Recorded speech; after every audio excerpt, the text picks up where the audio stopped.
आज के नौजवान, बड़े बूढ़े छोटे, सब एक चीज़ सोचते हैं कि हमें अगर गम दुख आया है तो नशे से वो गम दुख भाग जाएगा। ये आपकी सोच बिल्कुल गलत है। कई लोग ये भी कहते हैं कि बियर में क्या है, वो तो जौ से बनती है।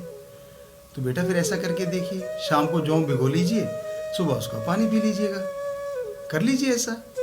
और रही बात, अगर आप सोचते हैं नशे से आपके गम दुख दर्द चिंताएं दूर हो जाएंगी, ये आपका भ्रम है, बल्कि कई गुना बढ़ के फिर आएंगी अगले दिन।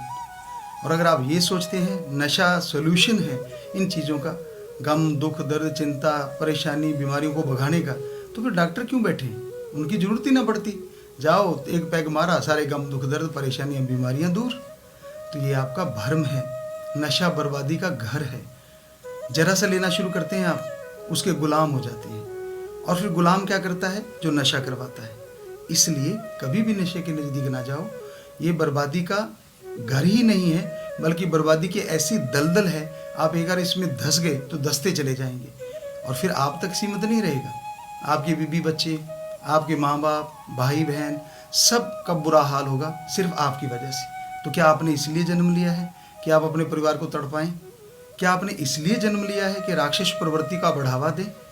अरे हम जिन धर्मों को मानते हैं उनमें देवी देव को ऊंचा माना जाता है, राक्षस नीचा है। तो आज के दौर में आप अपने आप को सबसे अलग दिखाना चाहते हैं, तो एक ही तरीका है कि आप नशा ना करें। नशा कर रहे हैं, आज करोड़ों कर रहे हैं, तो आप अलग नहीं हैं।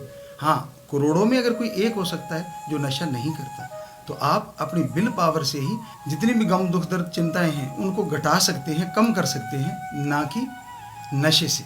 तो नशे से दूर रहिए। दूर रहने के लिए प्रयत्न कीजिए अपने आप से। आशीर्वाद।